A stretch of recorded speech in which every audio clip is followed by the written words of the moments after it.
pudding snacks. What's going on, everybody? The Lotus Dance crew is here for another episode of Spoiler Boys. Spoiler Boys. And that is exactly what we're here to do. Spoil episode 3 of Ahsoka. So let's get into it. Shorter episode, 36 minutes. So let's just, where we like to start. How are we feeling about it? Jokes, I'll start with you. What are you giving it right now at the top of this discussion? I thoroughly enjoyed it, even though it was a 30 some odd minute runtime. I think it was done pretty good. I'm at an 8. I thought it was solid. Okay. What about you, Gage? Same. That's where I'm at too. I'm also about an 8 on this. Yeah. So short, quick, in and out, cool. So let's just get into it. We open it up with Sabine and I can't remember the robot's name to save my life, the droid, but she's having a training session with him. Just trying to get back into her Jedi ways, her training and everything, and she's struggling. It's been a while. I like the lightsaber sequence that she was doing with them. That was cool, something a little different from training, haven't seen it before. Ahsoka comes in and they get that like a New Hope vibe with the helmet on and trying to detect where she is and everything. What did y'all think about this opening sequence? Start with you, Gage. I thought it was important. To kind of, I think, bridge some of the time between Sabine's original training with Kanan as a Jedi with the Darksaber, and how long it's been.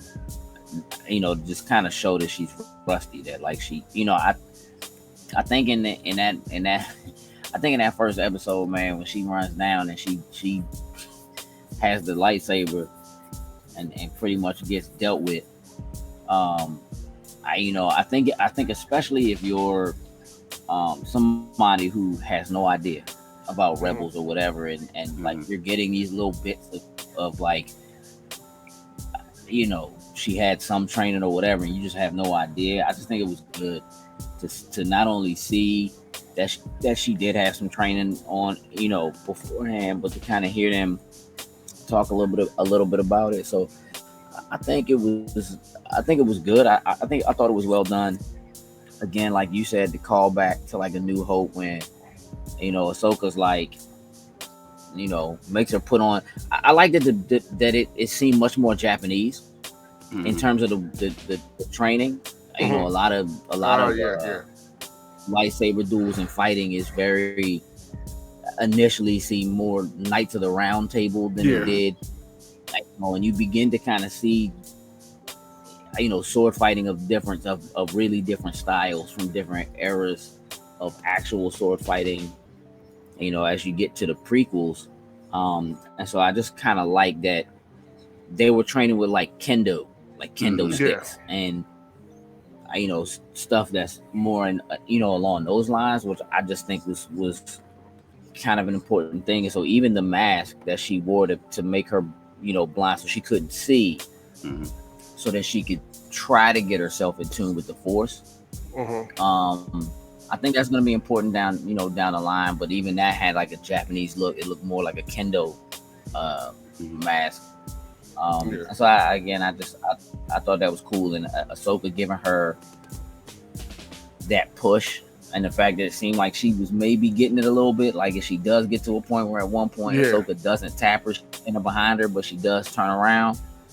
But you also still have that very brash version of her that's still very Mandalorian. Like I go in and I fight. Like I'm, you know what I mean? She just kind of kept tapping. She isn't good at waiting and being patient. And so I think that contrast between her and Ahsoka is also very important.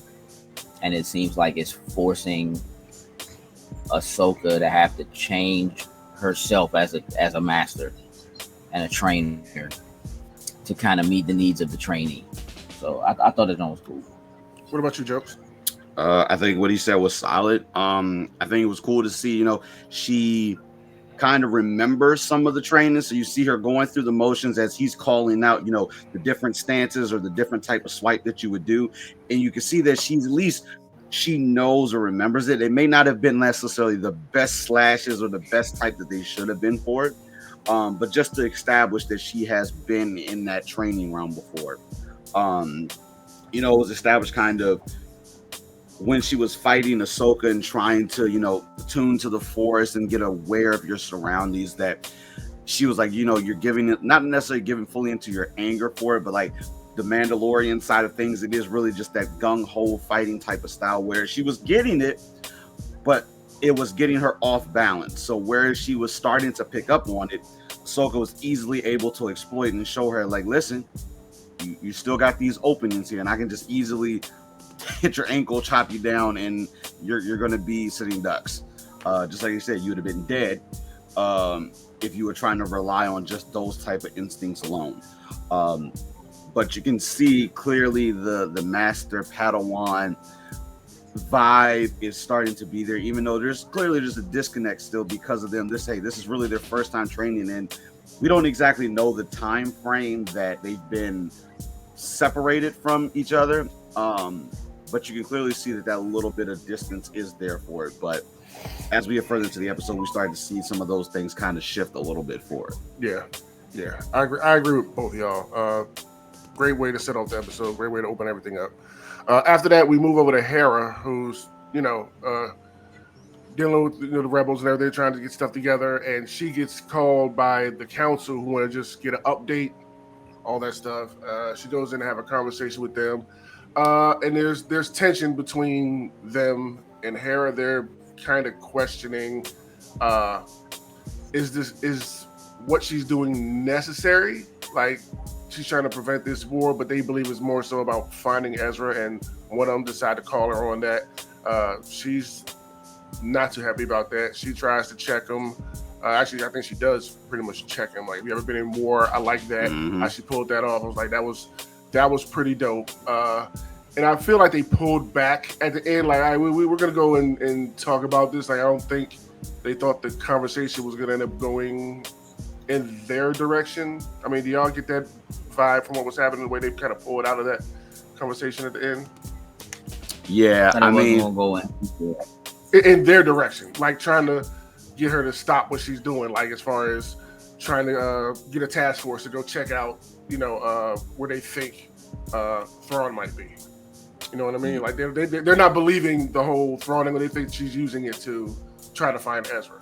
Yeah, and just waste more resources. So I think there's a couple pieces to that. Like, this dude was burning me up a little bit. The dude that was standing from our side to the right of Mon Mothma, that was just trying to, just straight up just shut this junk down from like the beginning of it. But Hera's saying, have you ever been in war? Do you understand? Like, when these subtle things start showing up, it's like there's a few occurrences, but then you start seeing a pattern.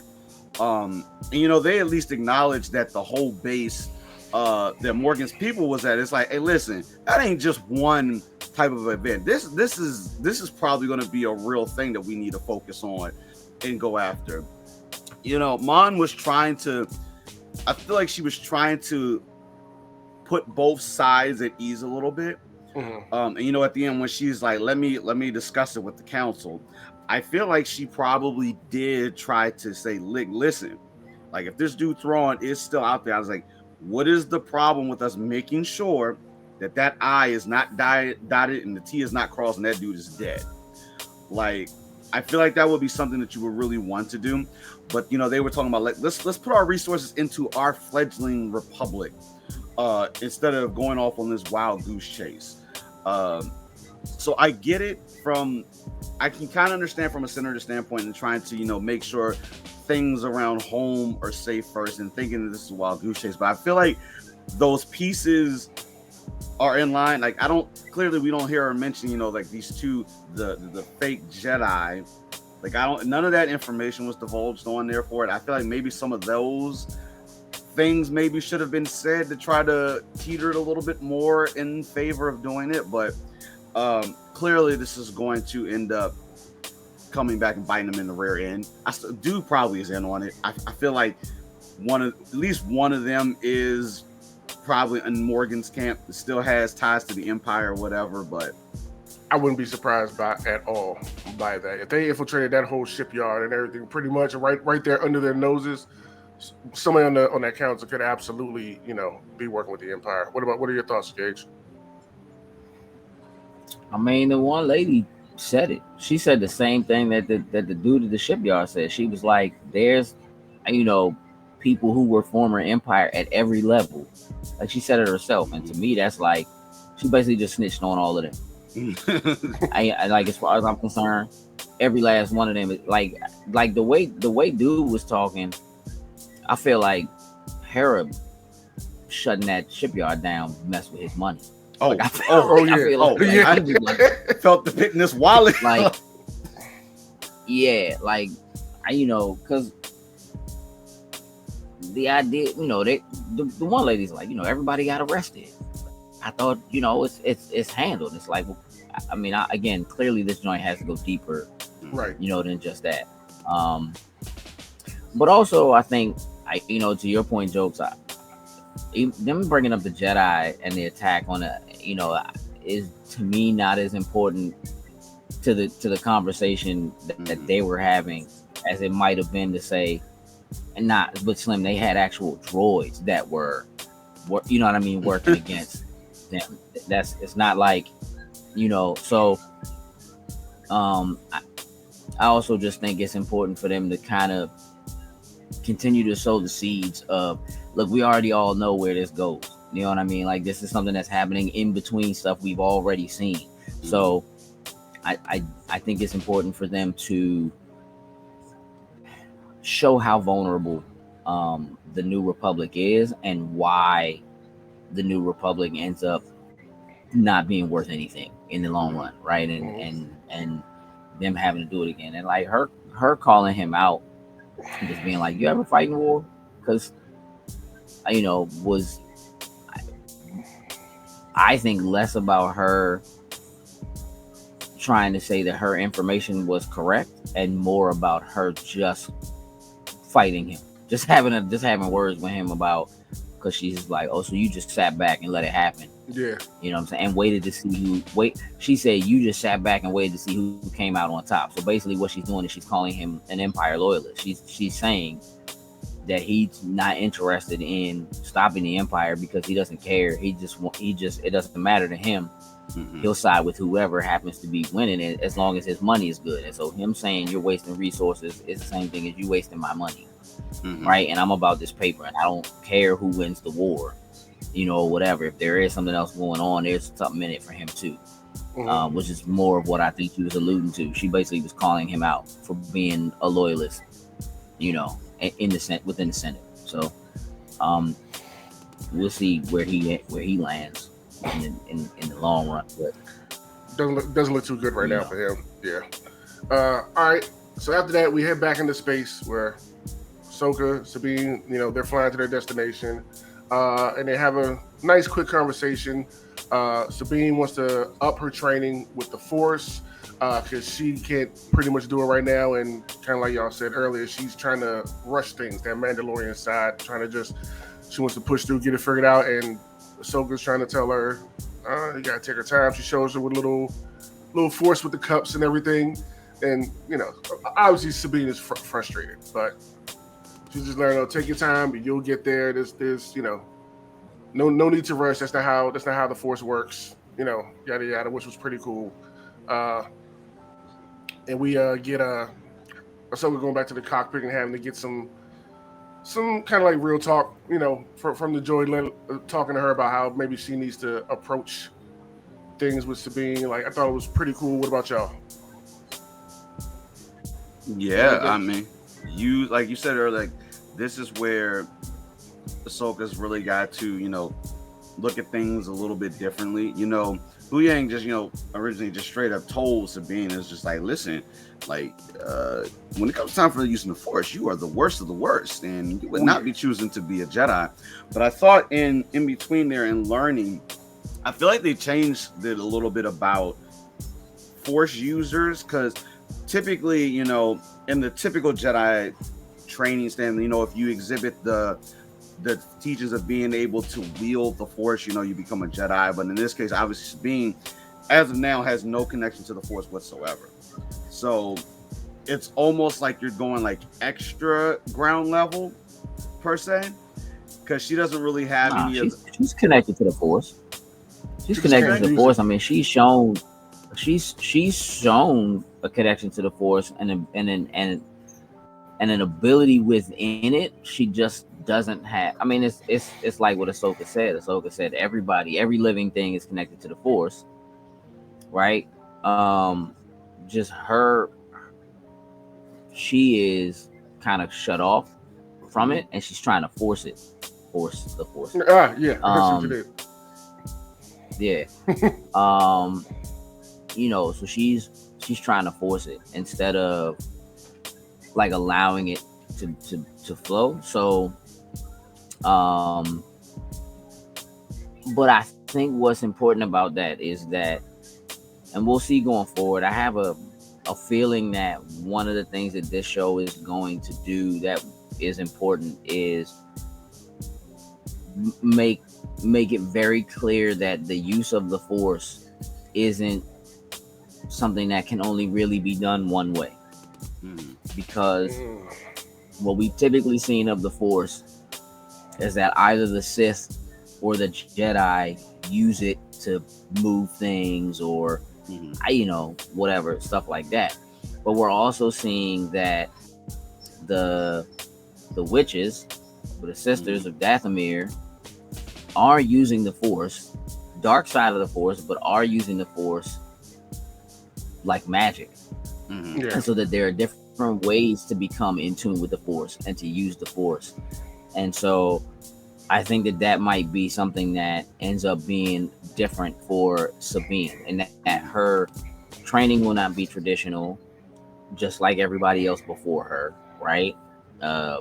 Anakin's training wasn't traditional, and Ahsoka's training wasn't traditional, and you know, those kinds of things. So her training isn't traditional. She kind of, I guess, already had a master in Kanan before she got Ahsoka.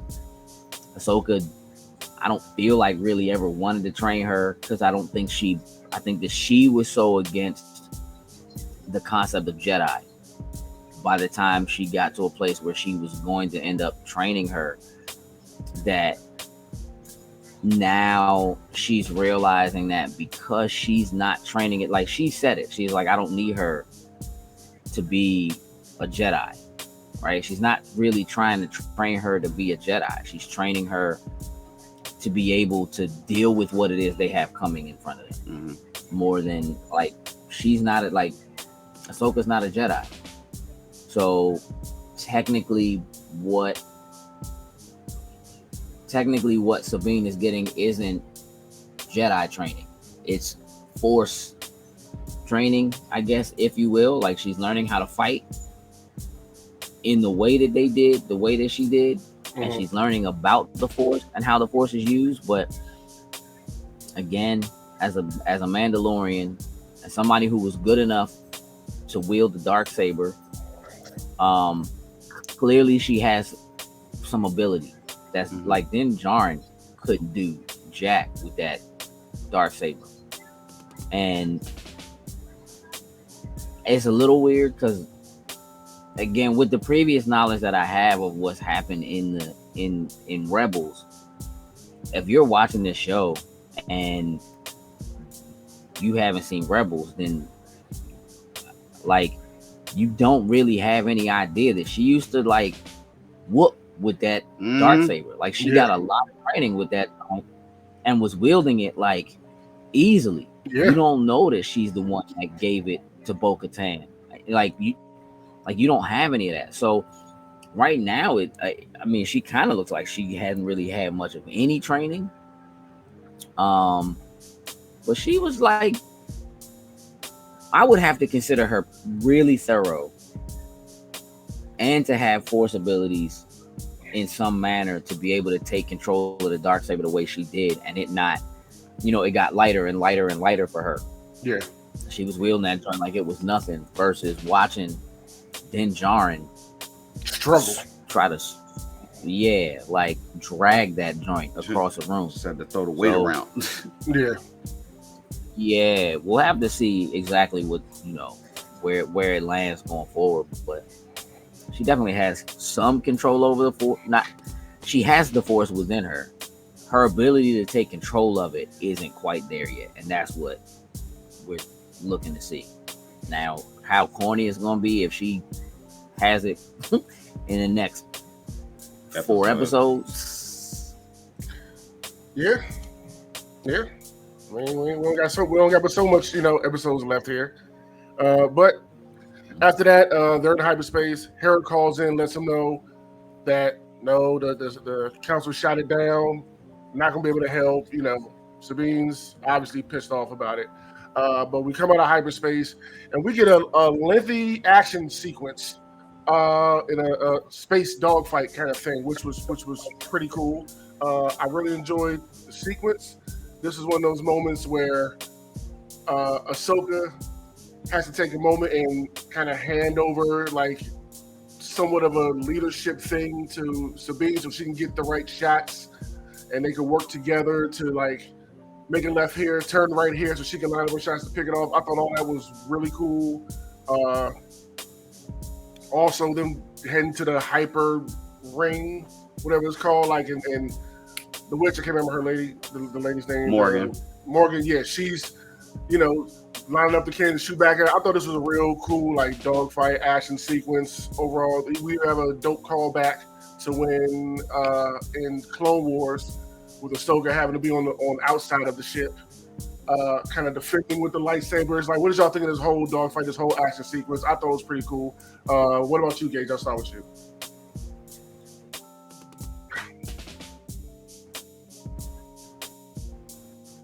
It was dope because I mean to see them kind of dog these pilots, again, these are people that, as far as I know, like who they're fighting, who have never seen war. Like first of all, Ahsoka ship is like that. That joint is mean, bro. Like that joint is mean, bro.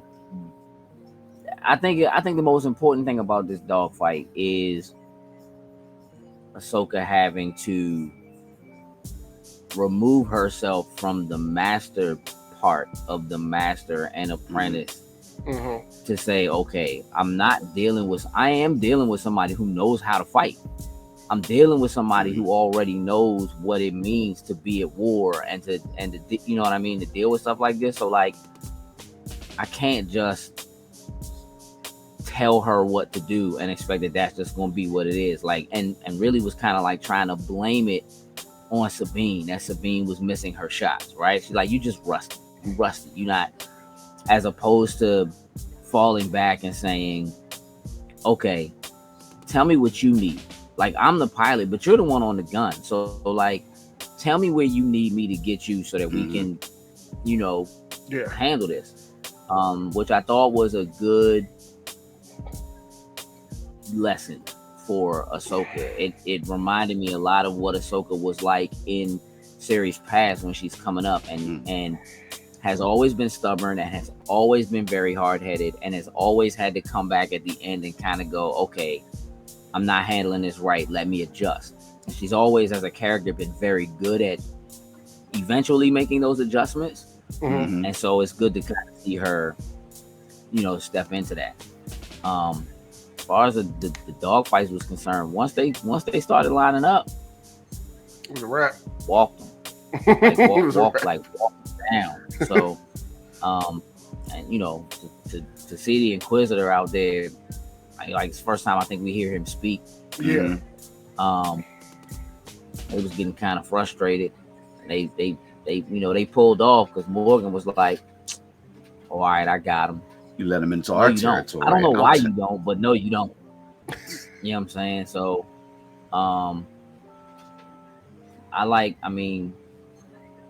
Ahsoka's suit.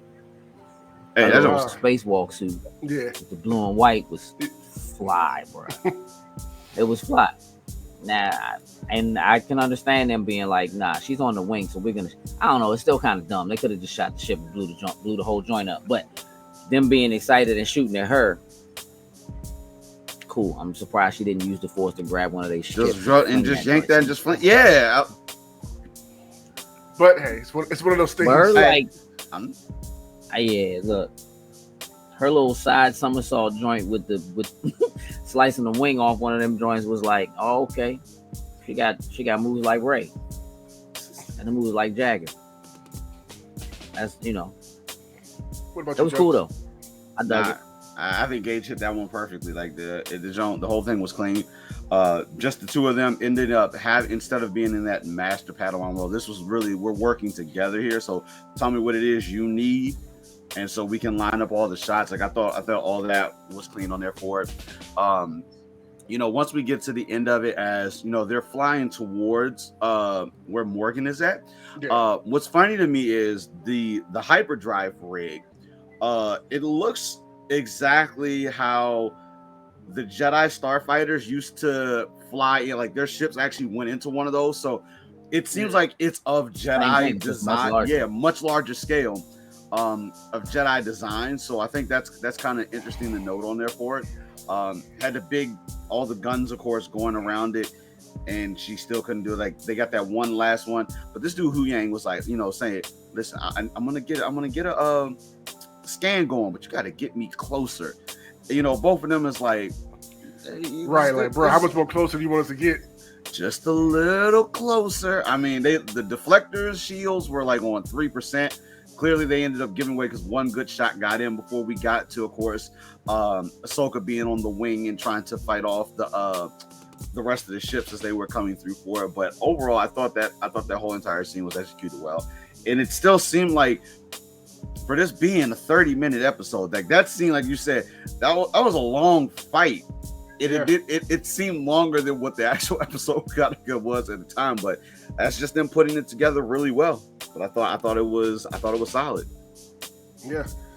So like you mentioned, I have to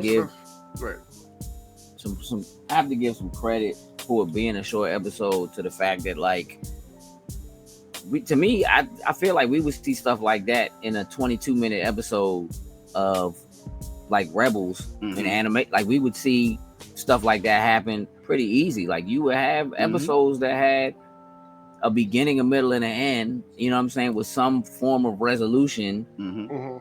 Like I think when it's done right, like they can do that pretty easily. I also think it's important to note that like that design that you're talking about for like that hyperdrive is not a Jedi design. Like you got to remember that at that point, the Jedi were part of the New Republic, which was also still kind of under the Empire, just like secretly was under the Empire.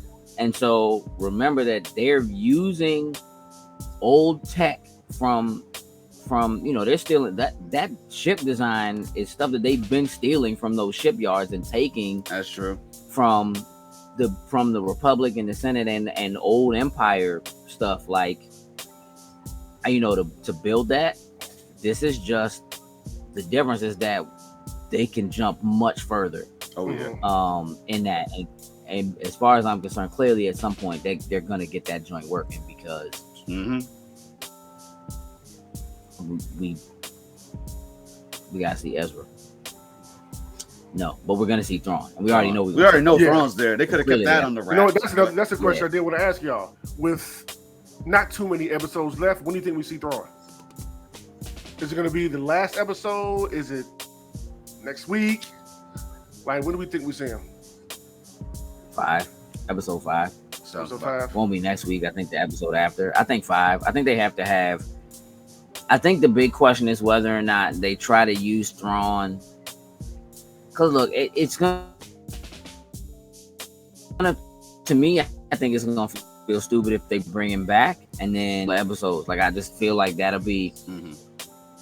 He has to get defeated at some point, but I do think that he has to be in some manner key to the startup of what the new version of the Empire is going to be.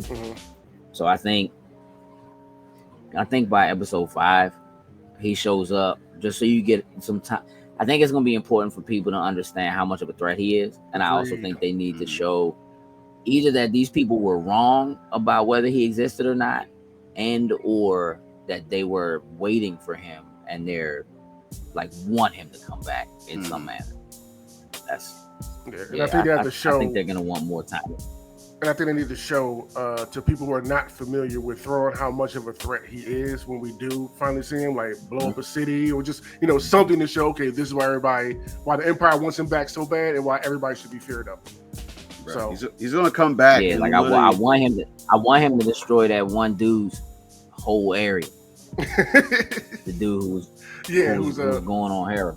Yeah, that would be cool. Nah, he's just going to come back and assume but like also, he never to left. An extent, it does feel to me like they might be leaning towards that rebel crew having to do what they used to do, which is be rebels. Just a small sect of them going off and doing what's necessary. Yeah. So there's a part of me that feels like Hera might end up breaking off from what she's doing with the Republic to join them in whatever that fight is, with the realization that Thrawn is back. And I think that part of what might push that is the fact that while it could have just been like a little decent Easter egg for people who are aware, the fact that they showed Hera's son, Jason, again, this is her and Kanan's son. Yeah.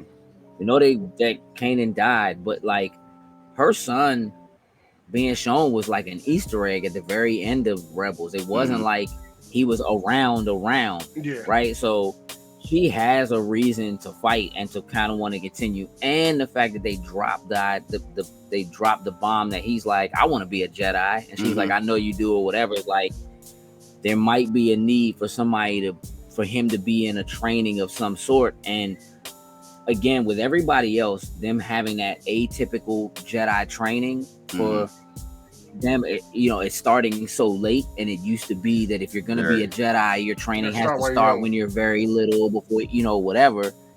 Anakin killed all them bambas. He killed all the little kids, dog.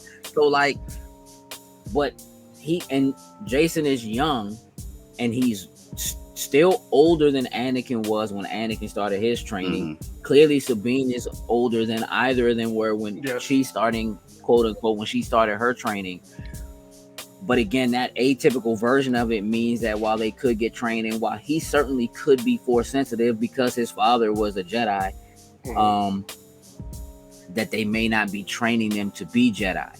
So anymore. It could be that they're starting something new. It's just people learning to use the Force, choosing to fight on the side of good, but not necessarily Jedi. And that trail of like Ahsoka to Sabine to Jason could be the start of that kind of that new era of gray Jedi, or whatever you want to call it. But also I feel like Hera might just decide to break away from what she's doing and have to kind of join them again. And they may end up being that ragtag group of rebels again. And we've seen, I can't think of his name, the big dude, the big furry dude that used to be with them that we saw in Mandalorian. Like, like we know he's out there. Like, all right, call him. You know what I'm saying? And he's running with old X-wing. So the idea of them kind of getting the band back together, especially if they find Ezra at the end of this joint, clean. If Thrawn is back, I'm not saying Rebels season 6, but it's very much it's Rebels season 6. You know what I mean? Like I'm saying, like the idea of them bringing Thrawn back and Thrawn continuing to be a threat down the road, because it's like you can't bring him back and just get rid of him.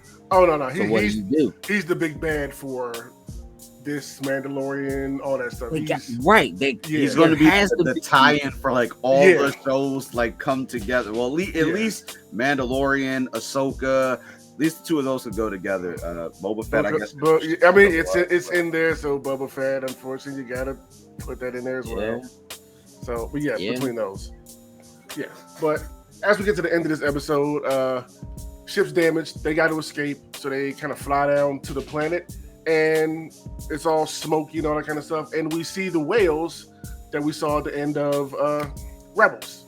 and they're flying through them. They use them to kind of, hide their location and everything while they're being chased. They eventually get down to the planet, land, shut everything off so they're not seen. We see the ships flying past. They can't find them. So they end up leaving. I like the way the planet, I like the way it just looks in the shot with the red leaves and these like grayish silver kind of trees or whatever. I think it looks absolutely beautiful. So they sit down. We've got the blueprints now of the hyperstation. It's not fully operational yet, but it's almost there. So they got a little bit of time to get it shut down or do whatever they need to do to track down Thrawn. But we also see at the very end before it goes off that the apprentice who was chasing them, her master, is on the planet with them, and he has like a little small battalion with him. So obviously next episode, he's on the hunt for them. And I guess while they're making repairs or something, they're probably gonna have to defend them off. But I'm very much looking forward to it. Nice little cool way to close out the episode. What are y'all expectations for the next episode? Just like you said, probably that showdown. Just the fact that he was like, you know what, they're hiding in the woods. Like, he knows it. So I don't know if that's him, sensing Ahsoka or something like that. Like, so we know that that's probably going to go down. And then from there, I guess we see a little bit more, because that area where they at was where like the map popped up and fully displayed. So I think we'll get a little more information about exactly what that is and potentially maybe who made this. Like, I've been talking, like, I feel like there's some High Republic stuff that's being like threaded in here in some shape or form potentially for it. But I think we'll get that fight. I think we'll get the fight, a little bit more information, and maybe not too much more. I imagine the next episode's probably going to be in the same realm of like 30 some minutes. So I feel like this one will be a little bit less of fighting in here, a little more of the information gathering that we'll get from it. Okay, Gage. Man, sounds about right. I mean, I would agree. I think we're probably looking at like another 30-minute or so episode. I do think that it's gonna come to a head. I think we're gonna get to see some more action. It'll be a little bit tense, but definitely they're gonna be coming for him. You know what I mean?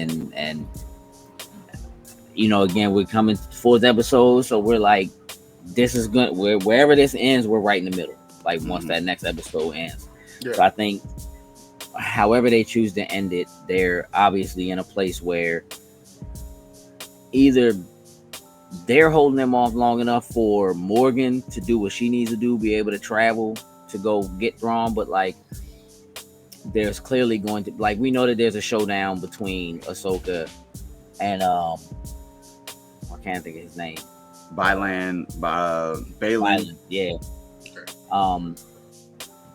Inside of like that star map thing, you know what I'm saying, or whatever, like you've seen it in trailers or whatever, right. So we know that's at some point that's got to happen.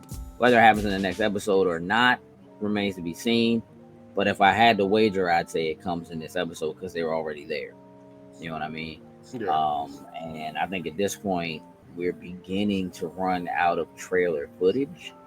So like after this, it's new territory, uncharted territory. Other than not seeing, like having not seen Thrawn yet, but it also wouldn't surprise me if this episode is a little bit longer, if Thrawn did show up in this next episode, so that when it ends, it's like, nah, Slim is back. Now what? You know what I mean? And then you got 4 episodes of like dealing with him, being there. Like they clearly have to fail, and I think that's an important thing to happen like midway through. You know what I mean? The season is like they failed. They haven't been able to present it. Oh my goodness, he's back. What do we do now? I just need that. Let's go get the rest of the rep. I just need that Hera I told you so moment. Like I just need her to be able to get on there with all of them, and it's like, listen, I was literally face to face with this dude Thrawn, and he just blew up the whole planet. You know what's crazy is I don't think there's an I told you so moment in it. I think for her it's gonna be I don't think they have Jesus. I was gonna say a come to Jesus. I don't think they have Jesus in that galaxy far, far away. But like, I think it's gonna be a realization for her that like she's gonna have people that are loyal to her because she's been a great leader for them. And I think they're gonna end up breaking off. And you know what I mean? And like those ties that she had, to the quote unquote New Republic, I think she's gonna end up having to break that off in order to join the fight so that she can do what's necessary. And I'm gonna be real. I got a feeling she's not gonna survive this series, the season. I just do. I have a feeling Hera doesn't survive the season, and I think it's gonna make her son and the possible training of her son that much more important, and so on and so forth, because she seems so integral right now to what's going on, but she's kind of like she's a fighter. She's been a fighter again for us as long as like she's been in there, like getting it in, but she's, you know what I mean, she's not going to she's not just, it is a little weird for her to just kind of take them being like, no, you can't go help, no, we're not sending you help to go help, and her just kind of call and be like, sorry guys, we can't do it. Something feels a little. Go steal a ship and pull up. Let's go. Like, you understand what I'm saying? Yeah. So I have the sinking feeling that something has to happen. It feels like to me to truly kickstart Sabine into being who it seems like they're trying to lead Sabine into being. And like, so somebody gotta go. Like, something has to happen to someone that's important for her to like she said in the beginning of this episode, she was like, I was kind of hoping that like the urgency of our situation would like kickstart, you know what I'm saying, my training or whatever. Like, it would just kick in. It's like, it's not like that. It's not just because we like need somebody with some abilities, you just gonna get them. Like, that's, you know what I mean? Like, that's not how it works. But that is how it works. You know what I'm saying? Like, that's how it works. It is. That's how it works. Like, the fact that she has had so much training over time, like, it does make me wonder whether or not in some way, shape, or form, like, they do get in contact with Bo. You know what I mean? And like, yo, Thrawn is back, and Bo got a squad. Like, now, like, it's, you know what I mean? Like, she got a squad now. Hey, listen, I got the team now. I got the squad. Where you need us at? That would be dope to see them pull up. Like, Thrawn's back, and they put out the call, and Mando and Bo and them just show up like, we point us in the right direction. We here. Yeah, like, it could be. Again, we also know that Ahsoka knows that Grogu is a thing. So she refused to train Slim. You know what I'm saying? She's like, I'm not doing this Jedi thing. I don't want to be, you know, whatever. But we know that she knows Slim is out there. And so that kind of idea of restarting this, but maybe starting it in a different way or whatever, is kind of a cool concept idea. And again, I feel like something's got to give though. And right now, if I had to call it, that's something that's got to give is Hera. Damn. Oh, that's gonna be a horrible. Yeah, moment. Don't want to see it happen. But I think that is definitely an easy way to say that she's kind of the connection between a lot of them. And literally, if you take that one out, she's been being the mother. Right? Like, she's giving advice to Ahsoka about how and what to do with Sabine, and giving advice to Sabine about how and what to do with Ahsoka. And so she is, and kind of always has been, like a mother figure, you know what I'm saying, / leader for them forever. Yeah. Don't Something got to give, bro. But yeah, it makes sense putting it out there like that. Well, I guess we'll find out within, next few episodes or so if that's going to happen or not. All right. It can't be Chopper. Right? Why can't it be Chopper? Why can't it be Chopper? The Chopper sounds just like that. Can't be Chopper. All right. So where are we ranking this episode? Are we still at an 8 overall? I am. Yeah, I'm still good. Solid episode. Yep, I'm at an 8. Solid episode. 8's all the way around for episode 3 of Ahsoka. So we will see y'all next week, same time for episode 4. I know we're really looking forward to it. Let us know what y'all thought in the comments. Do y'all think Hera's gonna die? I want to know what y'all think out there. And with that, everybody, we will catch you later. Deuces. Loading snacks.